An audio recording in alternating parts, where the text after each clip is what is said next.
You are a failure and you're not traveling with us, you ridiculous old man, my son-in-law shouted at the boarding gate. I smiled and boarded without a ticket. Only after the captain announced my name did he realize I was the owner of the airline. That's when I said something in front of everyone. I'm glad to have you here. Follow my story until the end and comment the city you're watching from so I can see how far my story has reached. I'm standing in the departure line at LaGuardia Airport at 6:30 in the morning, my small carry-on bag at my feet, watching my daughter Jennifer fidget with her designer purse while her husband Gerald checks his Rolex for the third time in as many minutes. Can you move any slower, Russell? Gerald's voice cuts through the early morning airport noise. We've been in this line for 20 minutes because of you. I don't respond. I've learned over the past 3 years that responding to Gerald only makes things worse. Jennifer glances at me, her eyes apologetic but her mouth firmly shut. She won't defend me. She hasn't defended me in a long time. The line moves forward. I adjust my grip on my bag and take a step. My knee aches a bit, but I don't complain. I'm 64, not ancient, but Gerald treats me like I'm 1 foot in the grave. Jesus Christ, Gerald mutters, loud enough for the people around us to hear. This is exactly why I didn't want him coming. He's going to slow down the entire trip. Gerald, Jennifer whispers, but there's no force behind it. Just a weak plea that he ignores completely. I remember when Jennifer used to stand up for people. When she was 12, she punched a boy in her class for bullying a kid with a stutter, came home with a black eye and a proud smile. Margaret and I tried to look stern, but we were bursting with pride. Our daughter had a spine. That spine seems to have disappeared somewhere around the time she said "I do" to the man currently glaring at me like I'm something he stepped in. We reach the check-in counter. The young woman behind it smiles professionally. Good morning. Can I see your passports and booking confirmations? Gerald steps forward, cutting in front of me. We're together, but we need to make sure we're not seated anywhere near him. He jerks his thumb in my direction like I'm a stranger, not his wife's father. The woman's smile falters. She looks at me, then at Jennifer, then back at Gerald. I'll see what I can do, sir. You do that, Gerald says. He turns to face me fully now, and I can see it building in him. The contempt, the anger at my mere existence. You know what? I don't even know why you're here, Russell. Nobody wants you on this trip. Gerald, please, Jennifer says, but she's looking at the floor, not at him. No, Jennifer, he needs to hear this. Gerald's voice is rising now. A few people in line behind us are starting to stare. Your father has always been dead weight. Even now, retired, doing nothing with his life, he manages to be a burden. I feel the heat rising in my chest, but I keep my face neutral. I've gotten good at that over the years. Margaret used to say I had a poker face that could win championships. She meant it as a compliment, but right now it feels like a survival skill. Sir, if you could just give me your documents. The airline employee tries, but Gerald isn't finished. Do you know what the problem is? He's fully performing now, feeding off the attention. The problem is that you've never accomplished anything. You're a failure who wasted his life, and now you expect us to drag you around like some kind of charity case. Jennifer flinches at the word failure, but she still doesn't speak up. That hurts worse than anything Gerald is saying. My daughter, my little girl who used to climb into my lap and ask me to tell her stories about brave princesses who saved themselves, is standing there silent while her husband tears me apart in public. I worked hard my whole life, I say quietly. It's the first thing I've said since we entered the airport. Gerald laughs. It's a cruel sound. Worked hard at what? Being mediocre? Please, you're 64 years old with nothing to show for it. The airline employee looks deeply uncomfortable now. She's stopped even pretending to process our documents. Behind us, I can hear whispers. Someone has their phone out, probably recording. This will be someone's entertainment later, a story about a terrible son-in-law humiliating an old man. Maybe I should just head home, I say calmly, if my being here is such a problem. Finally, Gerald throws his hands up. Finally, you get it. Yes, Russell, go home. This trip is for successful people, for people who matter. You don't fit that description. He reaches over and grabs the papers from my hand, the boarding pass and itinerary I printed out last week. Before I can react, he tears them in half. The sound of ripping paper seems impossibly loud. There, problem solved. You are a failure and you're not traveling with us, you ridiculous old man. The words echo through the terminal. The entire check-in area has gone quiet. Everyone is staring now. Jennifer has tears running down her face, but she's still not speaking. Not defending. Not intervening.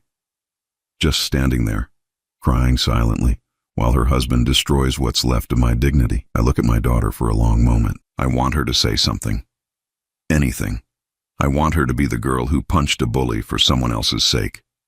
But she just stares at the torn papers in Gerald's hand, her lip trembling. "It's okay, Jennifer," I say softly. "It's okay." Gerald smirks. He thinks he's won. He thinks he's successfully put the old man in his place.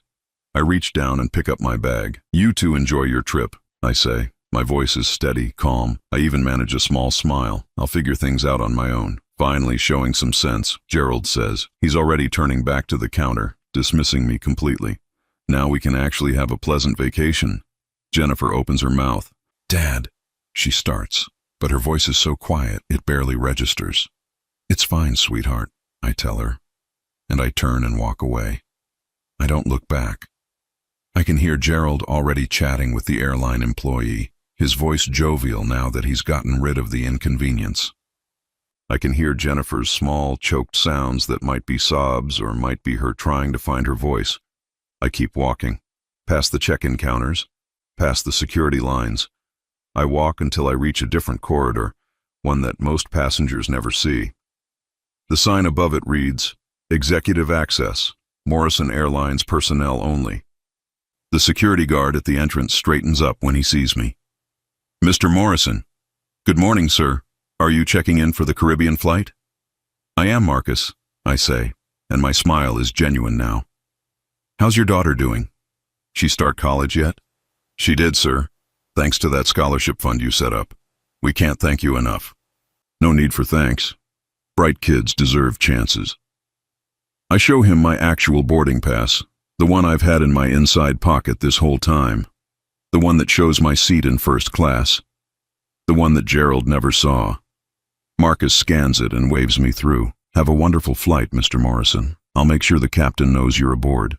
"Thank you, Marcus." I walk through the executive corridor, my bag rolling smoothly behind me. My knee doesn't hurt anymore. Funny how that works.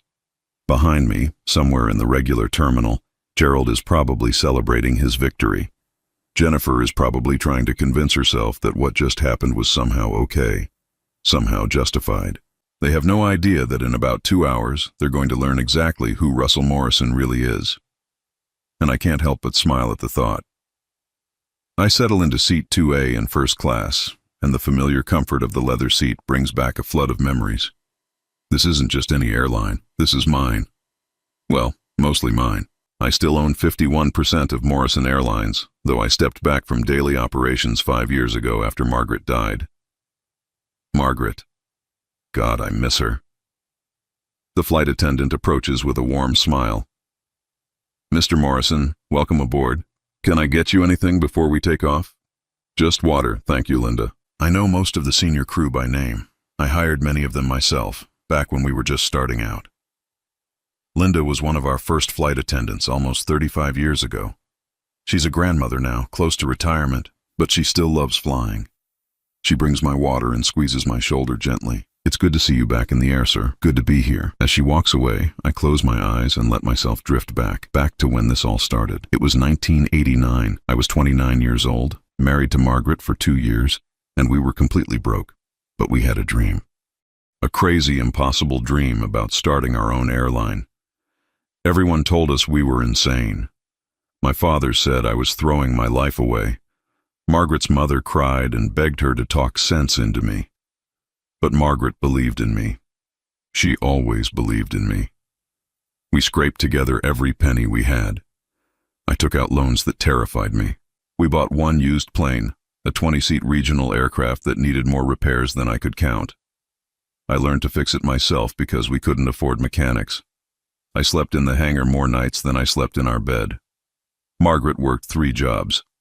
She did the books, handled customer service, and somehow still found time to paint the company logo on the side of that first plane. Her hands were covered in paint and her eyes were exhausted, but she was smiling, always smiling. "We're building something real, Russ," she'd say. "We're building our future." And then Jennifer came along. We hadn't planned on a baby so soon, not with the business barely staying afloat, but Margaret was thrilled. "Every dream needs a reason," she told me, hand on her growing belly. "This baby is ours." Jennifer was born in the middle of chaos. I remember changing diapers between conference calls with potential investors. I remember Margaret nursing our daughter while reviewing maintenance schedules. We had no money for babysitters, so Jennifer grew up in that hangar, surrounded by the smell of jet fuel and the sound of engines. She took her first steps on a runway. Her first word was plane, though it came out more like pain. The business grew slowly. We added a second plane, then a third. We focused on regional routes that bigger airlines ignored, small towns, communities that needed reliable transportation. We weren't flashy. We were practical, affordable, safe. I wasn't interested in luxury. I was interested in service. I paid my employees well, better than competitors.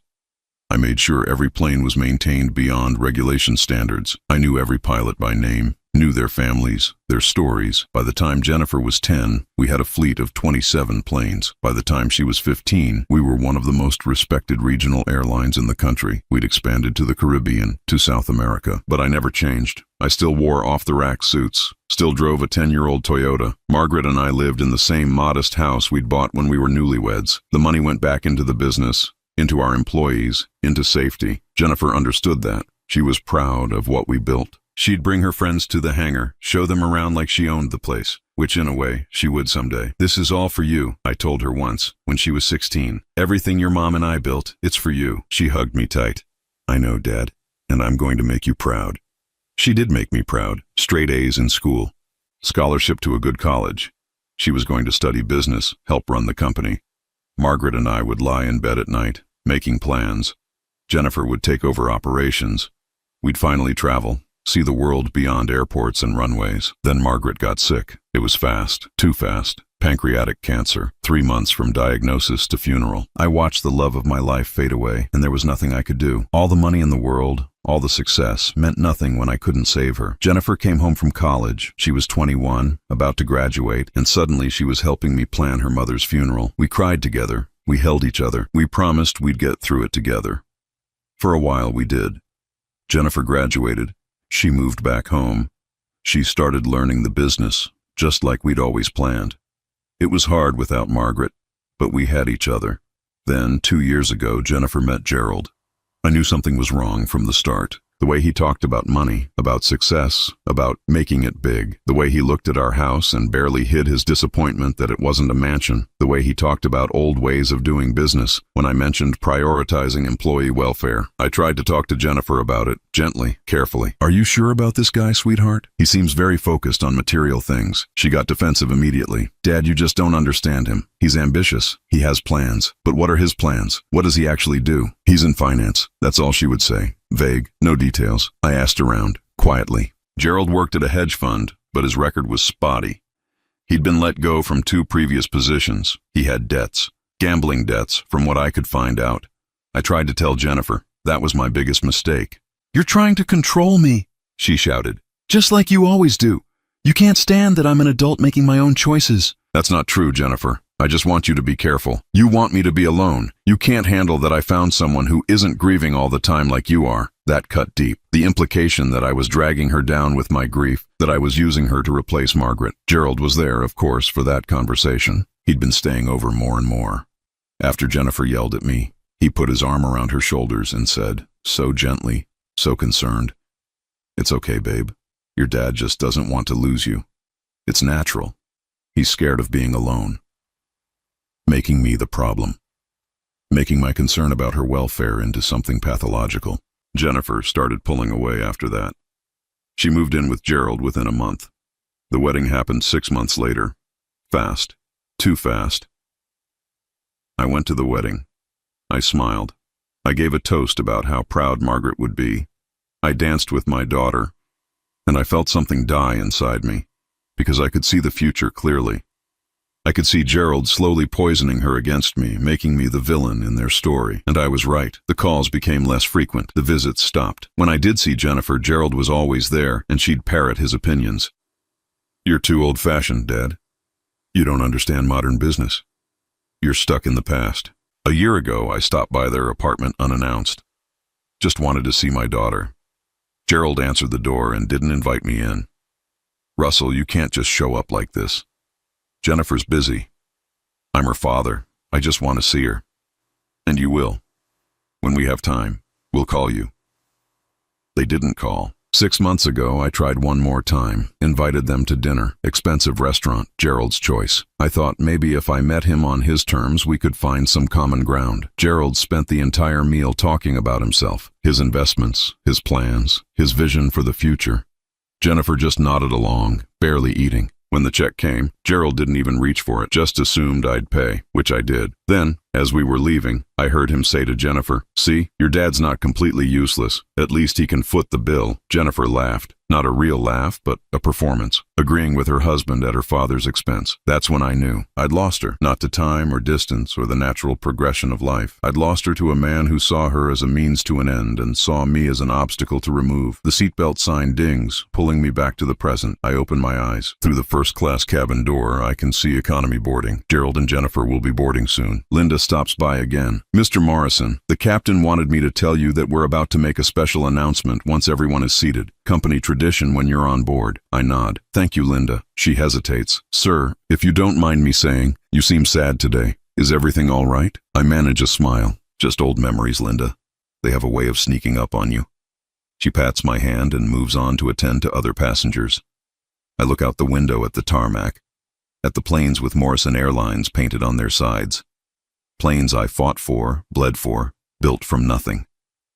In a few minutes, Gerald is going to learn that the ridiculous old failure he humiliated in the terminal is the man who owns the very seat he's sitting in. The man who signs the paychecks of every person on this plane.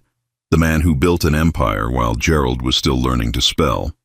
But that's not what matters. What matters is that Jennifer is going to realize she's spent 3 years believing lies about her own father. 3 years of choosing a man who made her choose between him and me. I don't know if she'll forgive herself. I don't know if we can fix what's been broken. But she's going to know the truth. Finally, she's going to know. I watch through the gap in the first-class curtain as passengers file down the aisle. Economy is filling up. I see families with excited children heading to vacation, business travelers already pulling out laptops, couples holding hands, and then I see them. Gerald walks ahead of Jennifer, not waiting for her, not helping with her carry-on. He's on his phone, laughing at something, completely at ease. He's already forgotten about me. Already dismissed the old man he humiliated an hour ago. Jennifer follows behind him, her face drawn and tired. Even from here, I can see the tension in her shoulders. She's carrying both their bags because Gerald's hands are occupied with his phone. They find their seats, row 23, middle and aisle. Gerald takes the aisle seat without asking, leaving Jennifer to squeeze into the middle between him and a stranger by the window. She doesn't protest. She never protests. Linda appears beside me. "Everyone's almost boarded, Mr. Morrison. Captain Rodriguez asked if you'd like to visit the cockpit before takeoff, maybe after we're in the air," I say quietly. "I'd like to stay here for now." She nods, understanding in her eyes. Linda's been with the company long enough to know that when I'm quiet like this, something important is happening. The final passengers board. The flight attendants begin their safety demonstration. I can see Gerald isn't paying attention, still scrolling through his phone. Jennifer stares straight ahead, her hands folded in her lap. Then Captain Rodriguez's voice comes over the intercom. "Good morning, ladies and gentlemen. Welcome aboard Morrison Airlines Flight 347 with service to Grand Cayman. Flight time today will be approximately 3 hours and 42 minutes. Standard announcement, routine. Gerald isn't even listening. Rodriguez continues. Before we begin our final preparations for departure, I'd like to take a moment to acknowledge someone very special on board today. I see Jennifer's head tilt slightly. Something in the captain's tone has caught her attention. We have the distinct honor of having our founder with us this morning, Mr. Russell Morrison is flying with us today, and I want to personally thank him for his vision and dedication. 35 years ago, Mr. Morrison started this airline with one used aircraft and a dream. He believed that every person deserved reliable, safe, and affordable air travel. Gerald's phone drops into his lap. I see his back go rigid. Mr. Morrison built this company with his own hands. He worked as mechanic, pilot, customer service representative, and CEO all at once. He slept in hangars. He put every dollar back into safety and his employees. Today, Morrison Airlines operates 143 aircraft and employs over 4,000 people, and every single one of us knows we're part of something special because of the foundation he built. Jennifer's hand goes to her mouth. I see her shoulders start to shake. Mr. Morrison, thank you for flying with us today. It's always an honor to have you aboard.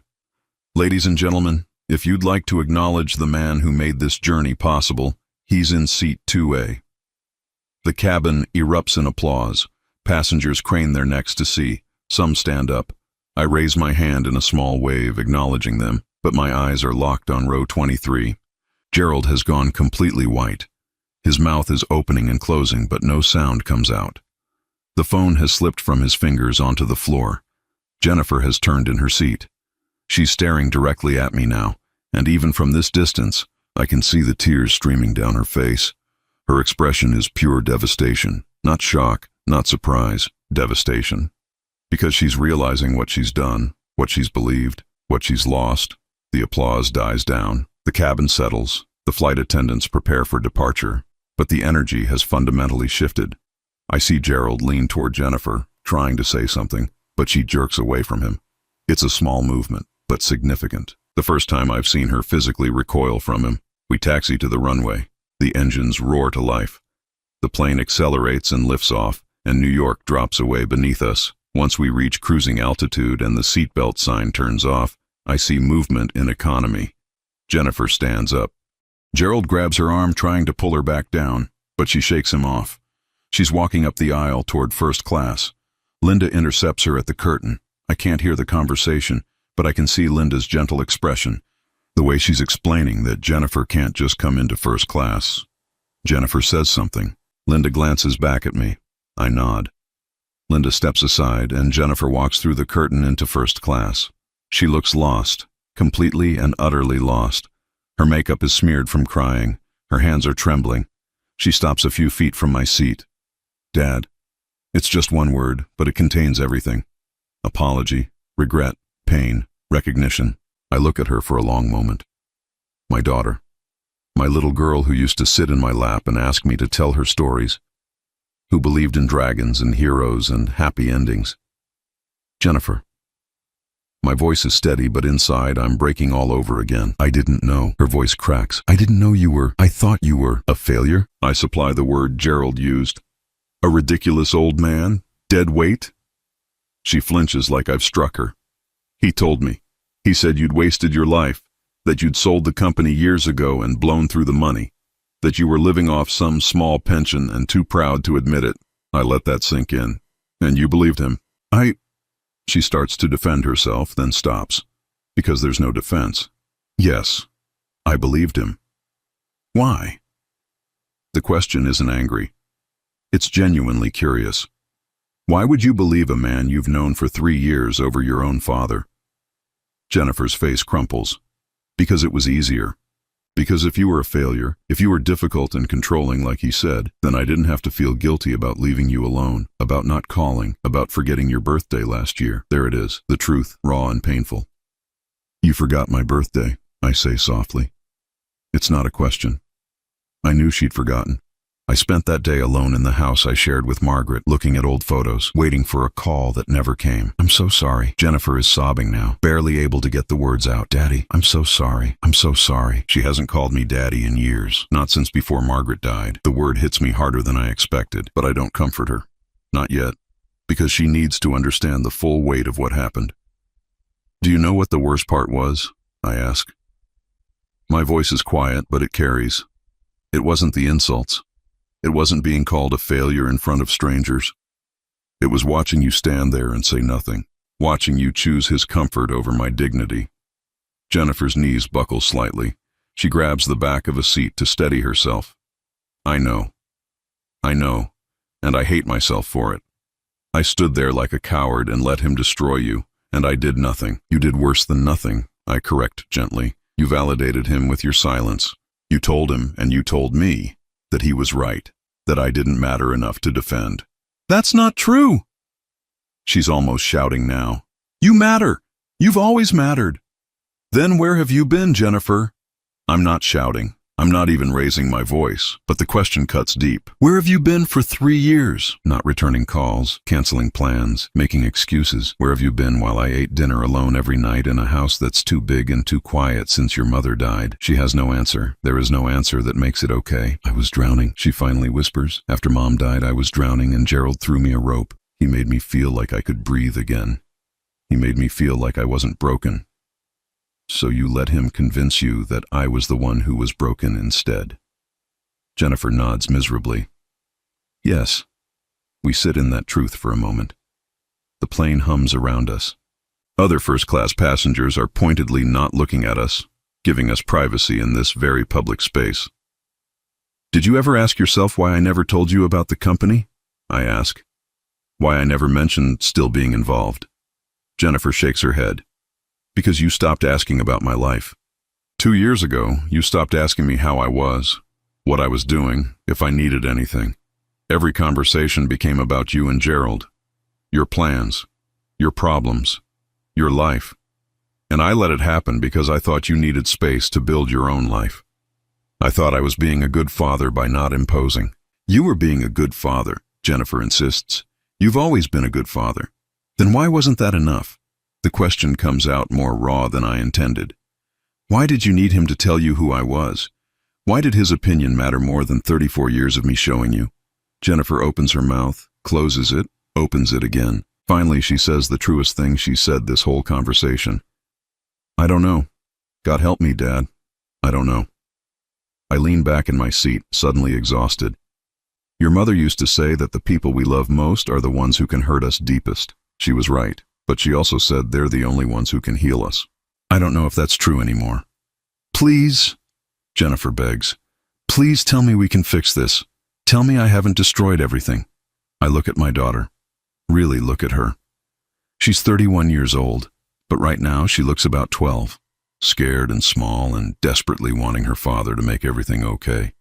But I can't. Not yet. Maybe not ever. I don't know if we can fix this, Jennifer. I say honestly. I don't know if there's enough trust left to build on. But I do know this. You need to figure out who you are without Gerald telling you. And you need to decide if the person you've become is someone you can live with. Jennifer stands there swaying slightly with the movement of the plane, tears running down her face. What do I do now? That's not my decision to make. I turn to look out the window at the clouds below. You're an adult.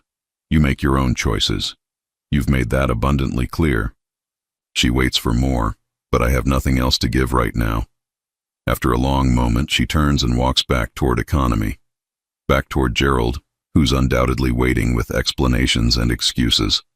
Linda appears at my side once Jennifer is gone. Are you okay, Mr. Morrison? No, I say honestly, but I will be. She squeezes my shoulder and moves on. I close my eyes and try not to think about the look on Jennifer's face. Try not to think about the fact that my daughter spent 3 years believing I was worthless.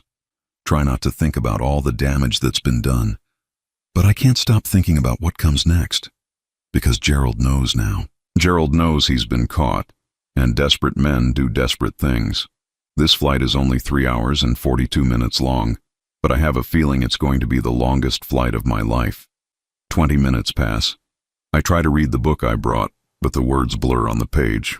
I'm aware of every sound from economy, every raised voice, every movement. Then I hear it. Gerald's voice getting louder. Angry. You're being ridiculous, Jennifer. Sit down. I hear Jennifer's response, quieter but firm. No, I need space. Space? From me? After everything I've done for you? Linda catches my eye from across the cabin. She's heard it too. Her expression is concerned. But she's professionally trained not to intervene in passenger disputes unless they become dangerous. Everything you've done? Jennifer's voice is rising now too. What exactly have you done, Gerald? Besides lie to me about my own father? I protected you from him. He was trying to control you, to keep you dependent. He was trying to warn me about you. The cabin has gone quiet. Everyone's listening now, whether they want to or not. It's impossible not to hear. I should stay out of it. This is between them. But my daughter's pain pulls at me like a hook in my chest. Gerald's voice drops to something low and venomous. I have to strain to hear it. You really want to do this now? Here? Fine. Your father is a manipulative old man who can't stand that you chose someone over him. He's been playing you this entire flight with his wounded act. Stop. Jennifer's voice cuts through. Just stop talking. No, you need to hear this. He let you believe he was broke. He played the victim. He set this whole thing up to humiliate me, to make you feel guilty. Can't you see that? He's the manipulator, not me. The logic is twisted, but I hear the calculation in it.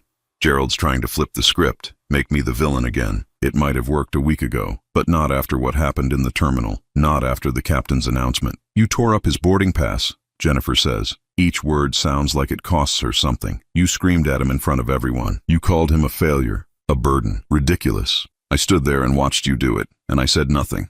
Nothing. What kind of person does that make me? A person who was standing by her husband, Gerald shoots back. That's what marriage is, Jennifer. Loyalty. Loyalty. Jennifer's laugh is hollow. You want to talk about loyalty? Did you know my father paid for our wedding? The entire thing. $83,000. I saw the receipts yesterday when I was looking for our passport copies. I found them in your office. My chest tightens. I did pay for their wedding, quietly, through an account Gerald didn't know about. I never told Jennifer because I didn't want her to feel obligated. It was supposed to be a gift, no strings attached. He was showing off, Gerald says quickly, trying to prove he was still relevant. He paid for it anonymously, Gerald, through a trust. I wasn't supposed to know. You weren't supposed to know. But you did know, didn't you? You found out somehow, and you never told me. Silence from Gerald. That tells me everything. He did know. Probably hired someone to dig into my finances. That's how he knew about the company sale that never happened. That's how he knew enough to construct his lies. Jennifer continues, her voice shaking. What else did you lie about? What else did you twist and hide and manipulate? Jennifer, calm down. People are staring. Let them stare. I've spent 3 years being your perfect wife, saying the right things, acting the right way, cutting off anyone you decided was a threat. My friends from college, gone, because you said they were bad influences. My father, abandoned because you said he was toxic. I have no one left, Gerald. No one except you. That was the plan, wasn't it? My hands are gripping the armrests so tight my knuckles are white. I want to go back there. I want to pull my daughter away from him. But she needs to do this herself. She needs to find her voice. That's insane, Gerald says, but his voice has changed. There's panic in it now. You're being paranoid. Am I? Then explain the prenup you tried to get me to sign last month. The one that would have given you half of any inheritance I received from my father. You said it was standard, that all modern couples did it. But my father doesn't owe me anything, Gerald. I abandoned him. I chose you over him repeatedly. So why would you need protection from an inheritance that should never exist? I didn't know about the prenup. The knowledge hits me like a physical blow. He was already planning for my death, already trying to position himself to take everything. You're twisting everything. Gerald's voice is loud now, defensive. I was protecting our future or your future, Jennifer demands, because I'm starting to think I was never part of it. Not really. I was just a means to an end. That's not true. Then look me in the eye and tell me you love me. Tell me you didn't marry me because my last name is Morrison and you thought there was money involved. The silence that follows is damning. Jennifer, Gerald finally says, and his voice has shifted to something pleading. Baby, of course I love you. You're everything to me. I know I made mistakes. I know I shouldn't have said those things about your father. I was frustrated. I didn't mean it. Yes, you did. Jennifer sounds tired now, exhausted. You meant every word. And the worst part is, you made me believe it too. You made me believe my own father was worthless, and I was stupid enough to listen. So what now? Gerald's voice turns hard. You're just going to throw away 3 years of marriage because of one bad day? One bad day? Jennifer repeats. Gerald, you humiliated my father in public. You've been lying to me about who he is for 3 years. You isolated me from everyone I cared about. You tried to get me to sign away rights to money I don't even have and don't deserve. This isn't one bad day. This is who you are. I hear movement. Footsteps. Jennifer appears at the first-class curtain again. This time, Linda doesn't stop her. Jennifer walks straight to my seat and sits down in the empty seat beside me. Dad, her voice is small. Can I sit here, please? I look at her. Her face is blotchy from crying. Her hair is a mess. She looks broken, but she's here. She's choosing to be here. Yes, I say quietly. You can sit here. Gerald appears at the curtain a moment later. Jennifer, get back here right now. Linda steps in front of him. Sir, you need to return to your seat. That's my wife. That's a passenger who has chosen to change seats. You need to return to your assigned seat, sir, or I'll have to call the captain. Gerald looks past Linda at Jennifer, at me. His face is red with rage and humiliation. This isn't over, he says. It's not clear if he's talking to Jennifer or to me. Yes, it is, Jennifer says firmly. It's been over for a long time. I just didn't want to see it. Linda escorts Gerald back to economy. He goes, but not without looking back twice, his expression venomous. Jennifer and I sit in silence for a long time. The plane hums around us. Outside the window, clouds drift past. Finally, Jennifer speaks. I don't know how to fix this. Maybe you can't, I say honestly. Maybe some things stay broken. She flinches. Is that what you want, for us to stay broken? I turn to look at her fully. What I want is for you to understand what was lost. Not just between us, but inside you. The Jennifer I knew would have never stood silent while someone attacked the people she loved. The Jennifer I knew had a spine, had convictions, had a sense of right and wrong that didn't depend on what her husband thought. I know I changed. I became someone I don't even recognize. Then the question is, can you find your way back? And do you even want to? Jennifer wipes her eyes with the back of her hand. I want my father back. I want the relationship we had before Mom died, before Gerald, before I screwed everything up. We can't go back, Jennifer. We can only go forward. And going forward means you have to be honest with yourself about why you let this happen. It wasn't just Gerald. He pulled the strings, but you let yourself be a puppet. The words are harsh, but they need to be said. Jennifer needs to hear them. She nods slowly. You're right. I was scared after Mom died. Scared of being alone, of feeling that grief every day. Gerald made me feel less alone, and somewhere along the way, I started believing that feeling good meant he must be good for me. Even when the red flags were everywhere, I ignored them, because facing them meant facing that I'd made a mistake, that I'd chosen wrong, that I'd hurt you for nothing. And now I see it clearly. All of it. And I don't know how to live with what I've done. Her voice breaks. How do I live with the fact that I abandoned my father when he needed me most? That I believed lies about the man who raised me? That I stood there this morning and let my husband destroy you and I did nothing? I take a deep breath. You live with it by doing better. By being better. By making different choices going forward. Is there a forward for us? She looks at me with desperate hope. Can you ever forgive me? I think about that question. Really think about it. Can I forgive her? Part of me wants to say yes immediately, wants to pull her into my arms and tell her everything will be okay. That's the father in me. But the man who's been hurt, who's been abandoned, who's eaten alone for 3 years while his only child chose a liar over him, that man isn't ready. I don't know, I say finally. I honestly don't know, Jennifer. You didn't just hurt me. You made me doubt myself. You made me wonder if maybe Gerald was right, if maybe I had failed somehow, if maybe I deserved to be left behind. You took a grieving widower and made him feel worthless. That's not something I can just forgive because you finally see the truth. Jennifer's face crumbles. I understand. I do. I don't deserve your forgiveness. It's not about deserving. It's about trust. And right now, I don't trust that you won't do this again. I don't trust that the next time someone comes along and tells you pretty lies, you won't believe them over me. I would never. You already did, Jennifer. You already proved that you will. So now you have to prove that you won't. And that takes time. A lot of time. She nods, tears streaming down her face. What do I do now? I look out the window at the endless blue sky. You figure out who you want to be. You end the marriage that's poisoning you. You rebuild your life. And if there's still space for me in it when you're done, maybe we can try to rebuild us too. And if there's not space, if it's too late, I meet her eyes. Then at least you'll know you tried. That's more than you've done for the past 3 years. The seatbelt sign dings on. The captain's voice comes over the intercom. Ladies and gentlemen, we're beginning our descent into Grand Cayman. Flight attendants, please prepare for landing. Jennifer looks toward economy, where Gerald is sitting. I can't go on this trip with him. I can't pretend for a week that everything's fine. So don't, I say simply. Make your choice, Jennifer, but make it for you, not for me, and not for him. As the plane descends through the clouds, my daughter sits beside me. And for the first time in 3 years, I feel like she's actually here, actually present. It's not forgiveness. It's not reconciliation. But maybe, just maybe, it's a start. The plane touches down with a gentle bump.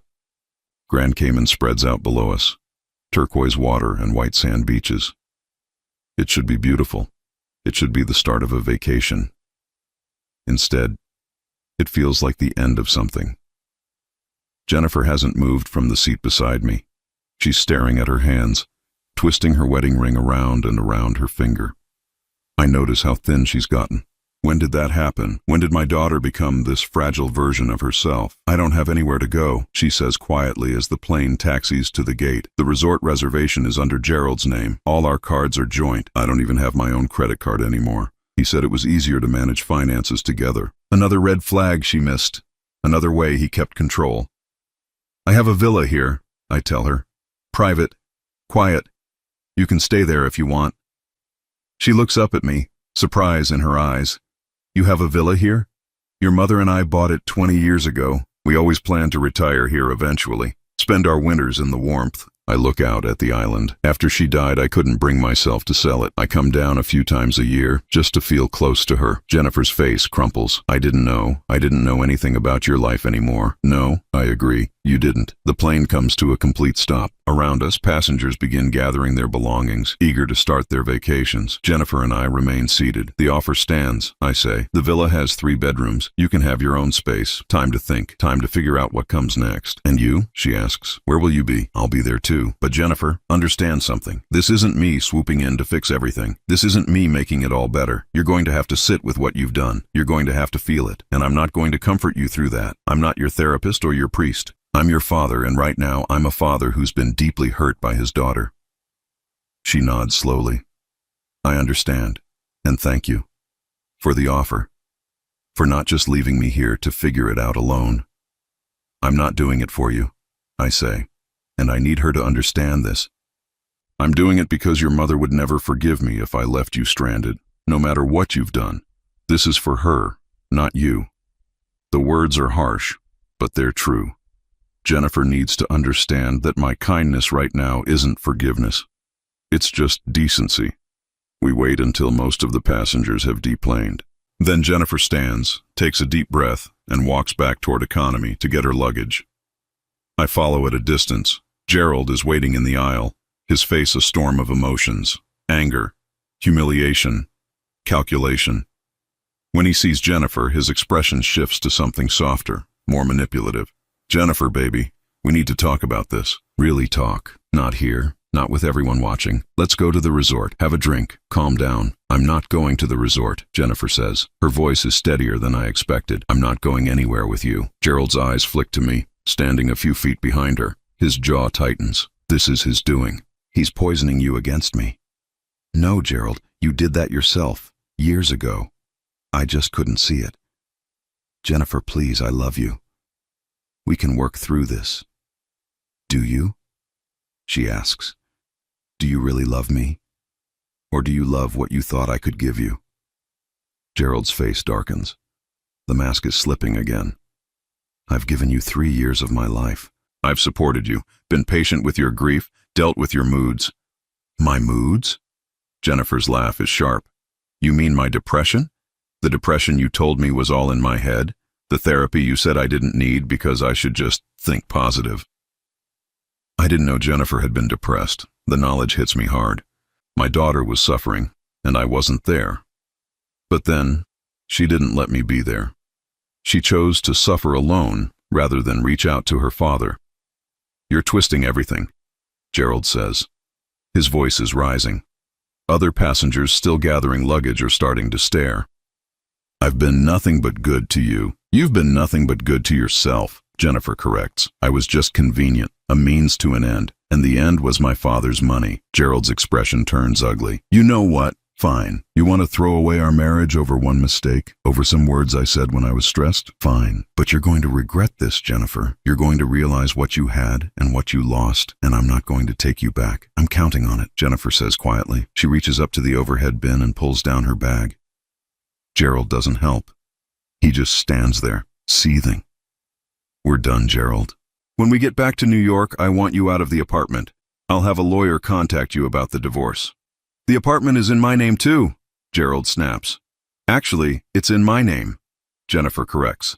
I bought it before we got married, remember? You moved in. You're not on the deed. You're not on anything. My father made sure of that when we bought it. Gerald's eyes snap to me. I say nothing. I don't need to. Jennifer's right. When she bought that apartment 5 years ago, before Gerald, I'd made sure everything was solely in her name. I didn't know then that I'd be protecting her from her future husband, but I'm grateful now that I did. You manipulative, Gerald starts toward me, but a flight attendant steps between us. Sir, I'm going to need you to step back. Gerald looks around, realizes that several crew members are watching him closely, realizes that he's on my airline surrounded by my employees, and the fight goes out of him. He grabs his bag from the overhead bin roughly, shouldering past Jennifer. Before he leaves, he turns back. You're making a mistake, both of you. You deserve each other. Two manipulative, cold-hearted people playing victim. Then he's gone, storming down the jetway. Jennifer stands there, shaking. I move closer but don't touch her. She needs to stand on her own right now. Did I really just do that? She asks, her voice small. Did I just end my marriage in the middle of an airplane? You ended a lie, I say. The marriage ended a long time ago. You just made it official. She looks at me, and I see the girl she used to be flicker across her face. The strong one. The brave one. I'm scared. Good. You should be. Being scared means you understand the magnitude of what just happened. We make our way off the plane. The airport is bright and warm, filled with tourists in vacation clothes. Everyone looks happy, carefree. We must look like ghosts among them. My driver, Marcus, is waiting outside customs. He's worked for me for 15 years every time I come to the island. Mr. Morrison, he greets me with a warm smile, then notices Jennifer. And Miss Jennifer, it's been so long. You were just a teenager last time I saw you. Jennifer manages a weak smile. Hi, Marcus, it's been a while. If Marcus notices the tension, the evidence of tears, he doesn't mention it. He just loads our bags into the car and drives us toward the villa. The drive takes 35 minutes. Jennifer stares out the window at the passing scenery. The beaches, the resorts, the life happening all around us. Do you remember coming here? I ask her. You were 15. It was right after we closed on the villa. Your mother was so excited. Jennifer nods slowly. I remember. Mom wanted to paint every sunset. She said the colors here were different than anywhere else. She filled 3 sketchbooks that trip. I can see Margaret on the veranda, brush in hand, completely absorbed in capturing the light. She said this place was magic. I haven't thought about that trip in years, Jennifer admits. I haven't let myself think about Mom much at all. It hurt too much. So you let Gerald convince you to forget. She's quiet for a moment. He didn't have to convince me. I wanted to forget, wanted to not feel, and he was offering numbness. I took it. The villa comes into view. It sits on a private stretch of beach, white walls and blue shutters, surrounded by palm trees and bougainvillea. Margaret's dream house. Marcus helps us with the bags, then discreetly leaves. Jennifer and I stand in the foyer, the house quiet around us. Your mother decorated this place, I tell her. Every piece of furniture, every painting, every color. This was her vision of peace. Jennifer looks around, and I can see the memories hitting her. Her mother's taste, her mother's love, her mother's absence. I don't know what to do now, she whispers. I don't know how to be alone, how to be myself. I've been Gerald's wife for so long, I forgot how to be Jennifer. Then that's what you figure out, I say, starting now. I show her to the guest room, the one that overlooks the ocean. Margaret always said this room had the best light in the morning. Get some rest, I tell her. Tomorrow we'll deal with practicalities. Lawyers, logistics, all of it. But tonight, just rest. Jennifer nods. She looks exhausted, emotionally wrung out. She starts to say something, then stops. Finally, she just says, "Thank you, Dad." I close the door and leave her alone. In the kitchen, I pour myself a glass of Margaret's favorite wine. I've kept the villa stocked with it, even though she's been gone for 5 years. It's a habit I can't break. I take the glass out to the veranda and sit in Margaret's chair. The sunset is starting, painting the sky in shades of orange and pink and purple. The colors she loved. I don't know what I'm doing, Maggie, I say to the empty air. Our daughter broke my heart and I don't know if I can fix it. I don't know if I want to fix it. I don't know if it's even possible. The waves crash against the shore. A breeze rustles through the palms. Margaret doesn't answer, of course. She never will again. but I can almost hear what she would say. She'd tell me that love isn't about keeping score, that forgiveness isn't about forgetting, that family is messy and complicated and sometimes it breaks, but that doesn't mean it's not worth fighting for. I miss you, I whisper. I miss you so much. Inside the villa, I hear a door open, footsteps. Jennifer appears on the veranda, wrapped in one of the robes from the closet. She doesn't say anything. She just sits in the other chair, the one that used to be mine when Margaret sat in hers. We watch the sunset together in silence. Not comfortable silence, not forgiven silence, just silence. But maybe for now, that's enough. 18 months later, I'm standing in the hangar where it all started. The smell of jet fuel and oil brings back memories so vivid I can almost see Margaret standing by the workbench, calculator in hand, figuring out how to make our impossible dream work. Jennifer is here too, not beside me but across the hangar, talking to one of our newer mechanics about an engine retrofit. She's wearing coveralls, her hair is pulled back, she looks focused, real. She doesn't work for me. That was one of her conditions when she asked if she could learn the business. I need to earn this, she'd said. Not have it given to me because I'm your daughter. Not anymore. So she started at the bottom. Literally, cleaning planes, checking inventory, learning every single job in this company the way I did 40 years ago. She's been doing it for a year now. No special treatment, no shortcuts. It hasn't been easy. Not the work, and not us. Those first months after Grand Cayman were brutal. Jennifer stayed at the villa for 2 weeks, mostly in her room. I gave her space. When she finally emerged, really emerged, she was different, quieter, more thoughtful, but also stronger somehow. The divorce took 6 months. Gerald fought it every step of the way. Tried to claim he deserved half of everything. Tried to drag it out in hopes Jennifer would cave. She didn't. She stood firm, even when he tried the old manipulations, even when he sent her late-night messages about how much he missed her. I stayed out of it. That was her battle to fight. I just made sure she had a good lawyer. When it was finally done, she didn't celebrate.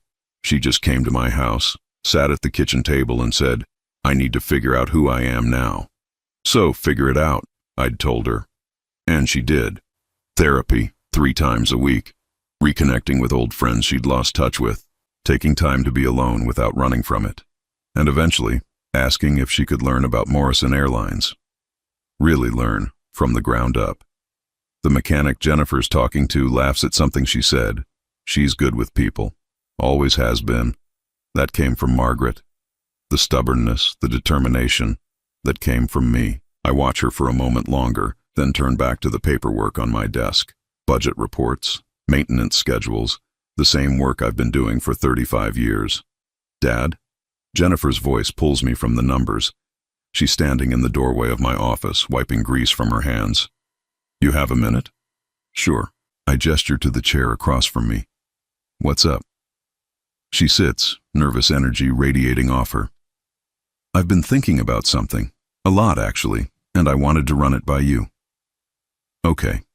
I want to start a program, through the company, for young people who want to get into aviation but can't afford the training. Scholarships, apprenticeships, mentorship, the whole thing. She pulls out a folder, sets it on my desk. I've been working on the proposal for 3 months. I've talked to community colleges, technical schools.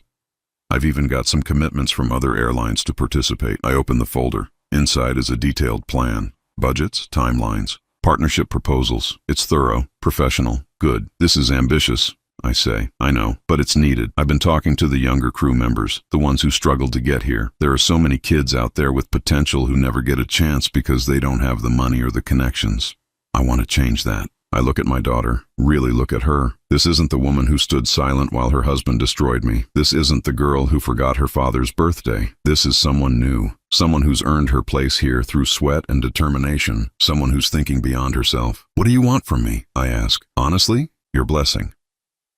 And maybe some advice. But I don't want you to fund it. I'm using my own money. The settlement from the divorce, some savings I had. This is mine.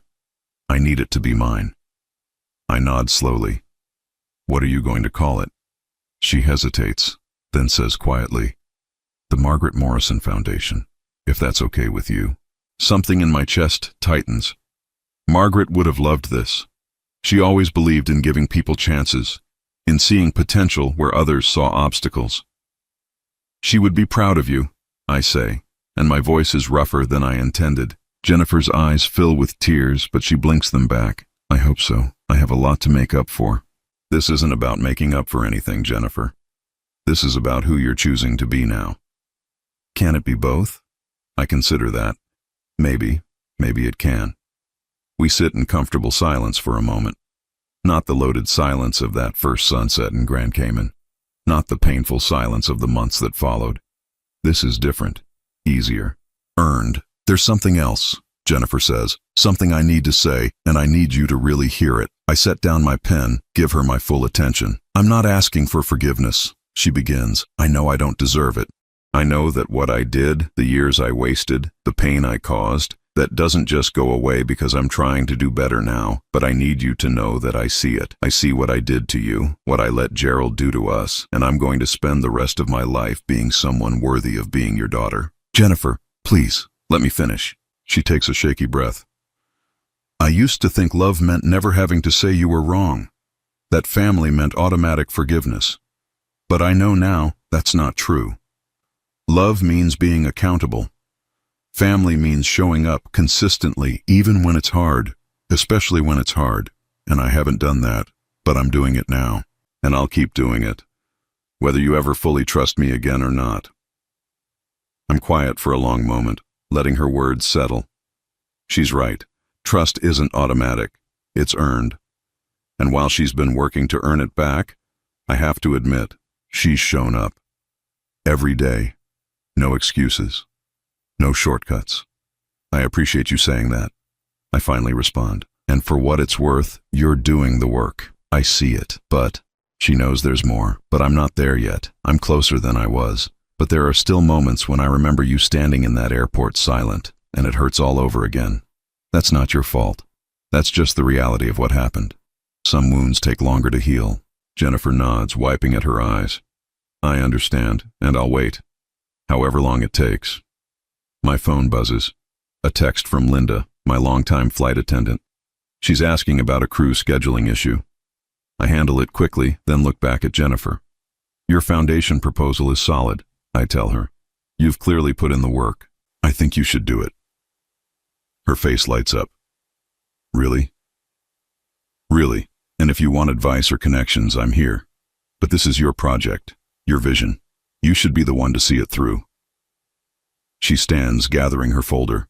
Thank you, Dad, for looking at it, for giving me a chance to prove myself here. You're proving yourself to you, Jennifer, not to me. That's the difference now. She pauses at the door, looking back at me. I love you. I don't say it enough, but I do. I love you so much, and I'm so sorry for all the time we lost. I love you too, I say, and I mean it. Even through the pain, even through the broken trust, that never changed. And we're not losing any more time. We're building something new. She smiles, real and genuine, then heads back to work. I turn back to my desk, but I can't focus on the numbers. I keep thinking about Margaret, about what she'd say if she could see Jennifer now, see us now. Margaret always believed that people could change, could grow, could become better versions of themselves. I was more skeptical. I believed people were who they were, and all you could do was accept it or walk away. But watching Jennifer these past 18 months, seeing her put in the work, seeing her become someone who takes responsibility and shows up and fights for what matters, I'm starting to think Margaret was right. People can change, but only if they want to. Only if they're willing to do the hard, uncomfortable work of facing who they've been and deciding to be different. Jennifer's doing that work every day, and while I'm not ready to say everything is healed, everything is forgiven, I can say this: I'm proud of her. For the first time in years, I'm proud of my daughter. That evening, Jennifer stops by my house. It's become a routine over the past few months. Dinner together once a week. Sometimes we talk, sometimes we don't. It's still a work in progress. Tonight, she brings takeout from the Thai place Margaret used to love. We eat on the back porch, watching the sun set over the yard where Jennifer used to play as a child. I got an email from Gerald today, she says casually, between bites of pad thai. My fork pauses halfway to my mouth. Oh? He wanted to meet up, talk about closure or some nonsense. I deleted it. Good.